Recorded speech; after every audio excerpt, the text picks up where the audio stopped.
Okay, candidate 361 for the IELTS. Oh my goodness, are you okay?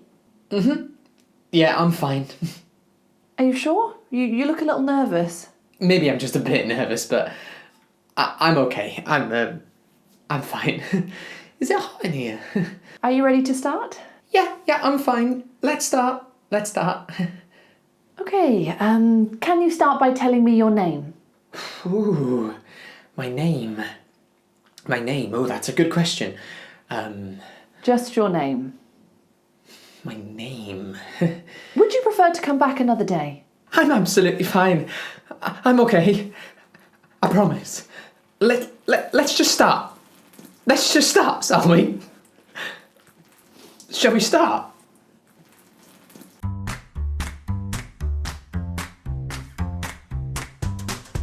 Good morning, good afternoon, and good evening. Welcome to Smashing English. Before we start this video, be sure to subscribe because we make new videos all the time and I don't want you to miss any. So with that said, let's get on with the video. IELTS, the International English Language Testing System. Chances are though, if you've clicked on this video, you probably already know that. Let me guess, it's 2 in the morning, you've got your exam in 8 hours and you're stressing about how to get a band 8 or a 9. Unfortunately, I don't have a magic wand. I can't just instantly guarantee that you get a 7.5, an 8, an 8.5 or a 9, but I am an English teacher, so I can help you as much as I can to make sure that you ace that IELTS test. Let's go. For this video, I will only be focusing on the speaking element of the test, which most of my students find the hardest. Subscribe if you want to see some videos on the other parts of the test. So my first piece of advice, if you want to do really well on the speaking portion of the IELTS exam,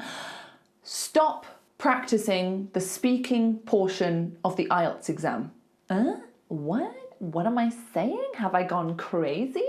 Is Laura insane? Is she crazy? Why am I saying this? Let me explain. In the speaking portion, you are marked on 4 criteria. Fluency and coherence, lexical resource, grammatical range and accuracy, and pronunciation. You are also expected to speak naturally and spontaneously. So what we don't want to do is find example IELTS questions and plan an answer for every single question. Obviously, it's a great idea to be prepared for the kind of topics they might talk to you about, but the examiners are not stupid. They know if you are coming there with a pre-planned response, something you have written and you have learned and you've practiced, because it seems robotic. It's much more like a conversation. They want to see that you can add things, you can expand on your ideas, you can give opinions naturally and spontaneously. So what can I do if I'm not practicing IELTS speaking? You just need to practice speaking, okay? Speaking with a native about a load of different topics. If you find yourself a native level teacher, you will see your speaking skills increase like that because you are talking spontaneously and naturally. You're having conversations, you are learning from them, you are hearing these idioms that they use, these phrases that they use, these sentence structures that they use, and it's all going in your brain so that you can use them. But where can I find a native teacher to help me?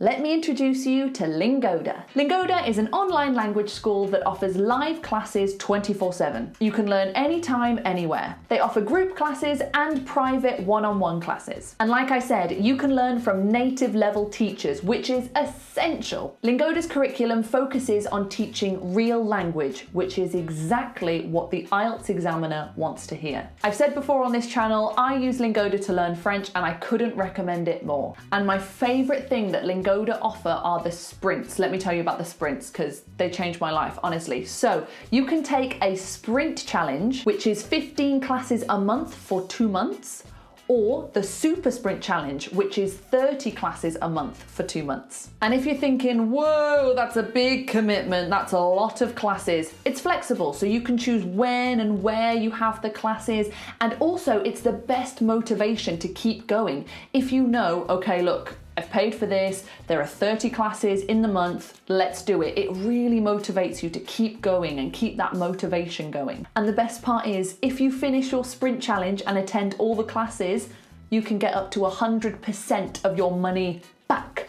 So it's like free. I just love it so much. So if you want to take your English speaking to a whole new level, I highly recommend the LINGODA Language Sprint. Click the link down below for more information and use my code for either €20 or $25 off your Sprint registration. You're welcome. Okay, moving on to my next piece of advice. If you want to do really well in the speaking portion of your IELTS exam, you have to change how you look at the examiner. The examiner is not a scary troll monster who wants to see you fail. They do not want to see you fail. They are not waiting for you to mess up. They're not sat there like, I'm ready for you to make a mistake. They want you to do well. They're looking for the good things. They are looking for the, oh, that was good. That was good. That's what they want. They want you to do well. They are on your side. And the more you think like that, the more natural you're going to be in the conversation. If you view this person as a powerful authority who looks down on you, you will be so nervous. You will sit here like this. But if you view them on this level, you are just someone who wants to see me do well. You can feel so much more natural when you talk to them. My next piece of advice is extend your answers. Do not give one sentence closed answers. That's the worst thing you can do. There are some time restrictions in IELTS. Sometimes they say speak for 2 minutes and that's your time limit. But you can practice that. You can practice being aware of how long 2 minutes is. So you can sit there and talk, time yourself, and just get used to knowing how long 2 minutes is. But my point is, do not just answer with a closed answer. Even if they say to you, where are you from? Reply with, I'm from Paris. I'm sure you know Paris, but I'm from this particular part of Paris in the suburbs. It's a lovely area. I've lived there all my life. I've really enjoyed living there because I like the people that are there. My friends are there. Give some more information. Don't speak less than the examiner. Do not do it. If you think the examiner is speaking more than you, and if you think the examiner is really trying to help you by saying, why? Why is that? That's them trying to say, give me more things because I'm trying to mark you, but you're not saying enough. So extend your answers. Make sure that you are not speaking less than the examiner. My next piece of advice kind of links to this. Now, I've taught a lot of people online who are preparing for IELTS, and I hear this a lot. So people are giving their answers, maybe in, section 1, section 2, section 3, and this normally happens. And yeah, that's what I think. I think that's probably what I think about the thing. So yeah, messy endings. When you are done, make it clear that you are done. Put a nice little bow on your answer. Wrap it up. Done, okay? So you can use concluding sentences if you want to learn a couple of sentences for conclusions. That's really useful. So let's say you're doing part 2 of the speaking test where you have to speak for 2 minutes on a topic, and let's say it is your favorite shop. Why is it your favorite shop? What do you buy there? How often do you go there? That kind of thing. You talk for 2 minutes and you think, okay, this is about 2 minutes. I think I've spoken enough. So I'm going to use the phrase, overall, I feel that this shop can give me everything I need and I go there at least once a week.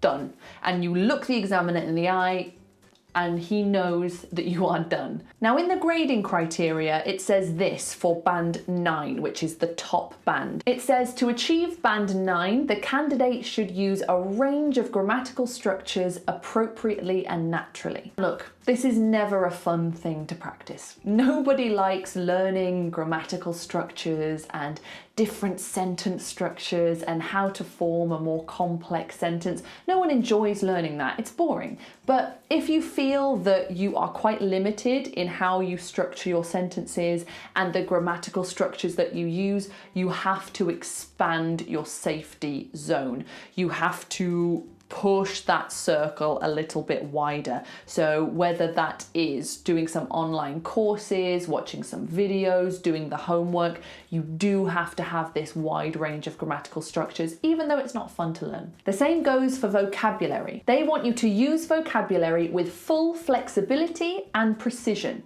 Okay, now that doesn't necessarily mean use the biggest words you can. Learn the longest words, learn the most complex words and use them in every sentence. That's not what it means. It just means, is your vocabulary big enough that you can use the most appropriate word in every single sentence? So are you always using the best word, or are you using a synonym that is not as good? So you don't have to worry about getting the dictionary and learning huge words. It's not about big words, it's about how appropriate are the words and how varied are they.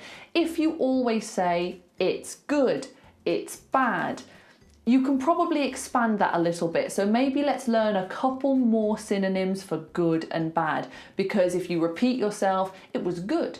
I think the show I went to was good, and it was good because the singers were good. I really enjoyed the show I went to. It was so exhilarating. The singers were fascinating to watch because their talent was out of this world.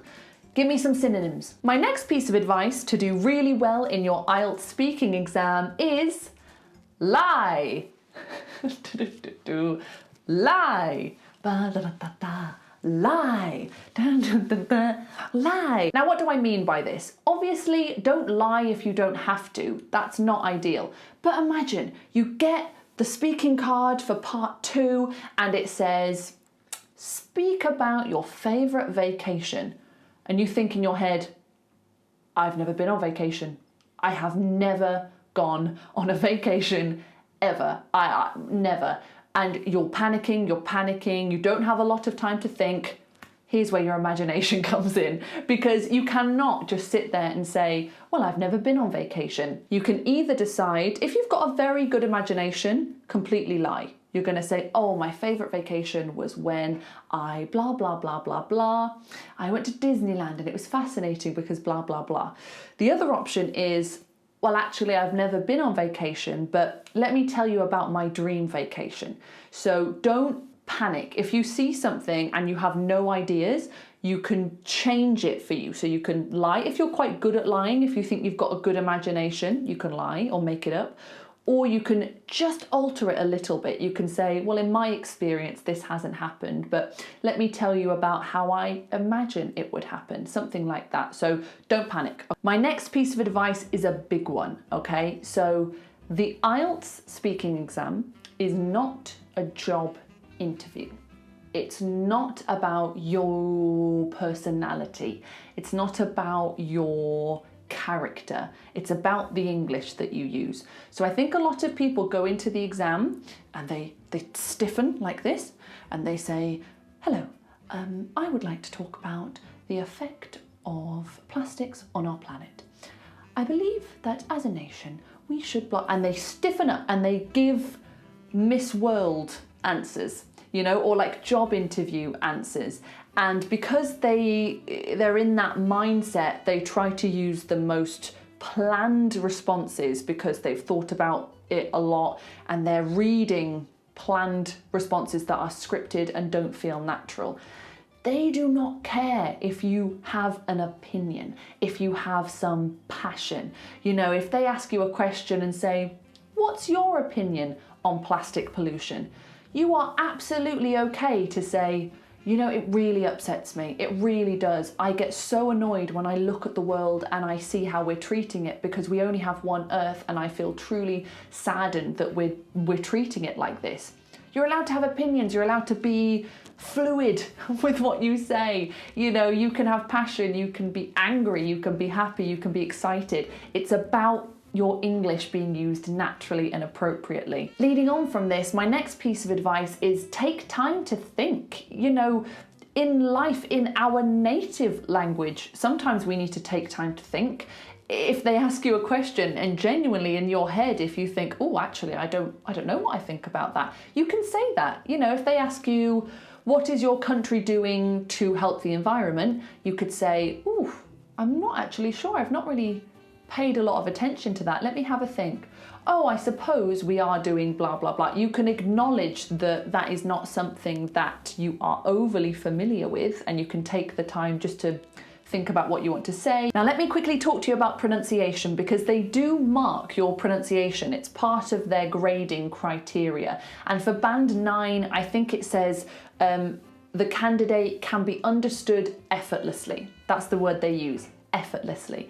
It does not say anything about having a British RP accent or having a standard American accent. It is not about the country's dialect that you use. So don't worry about, oh, I need to learn how to speak like a British person, or I need to learn to speak like an American person. No, you just need to be effortless to understand. So don't neglect pronunciation. It's important. It's not important about dialect or accent, but how you pronounce the words is important. So there are various tools you can use. You can take pronunciation specific courses online. Listen, at the end of the day, there is no secret formula to getting band 8 or band 9 in IELTS. There is no one little trick you can do to cheat the system. It all comes down to confidence, practice, and accuracy. If you are a confident and accurate English speaker who practices lots, you will get a good score in your IELTS exam.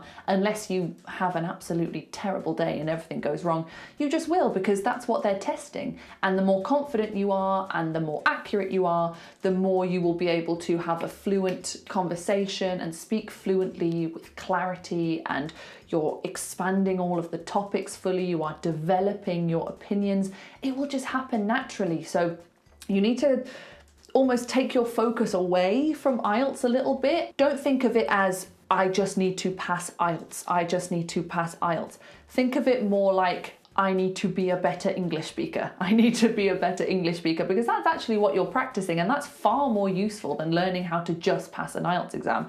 You want to be better in English for life, not just for IELTS. Thank you so much for watching this video. If you enjoyed it, please give it a like. If you would like to follow us on Instagram, you can do so there. And good luck. If your test is tomorrow, in 2 weeks' time, in 6 months' time, next year, good luck. You'll be absolutely fine. Thank you so much for watching, and I'll see you next time. Ta-ta!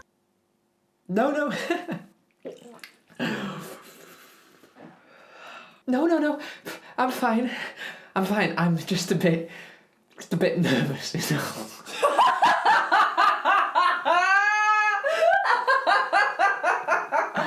Oh, God.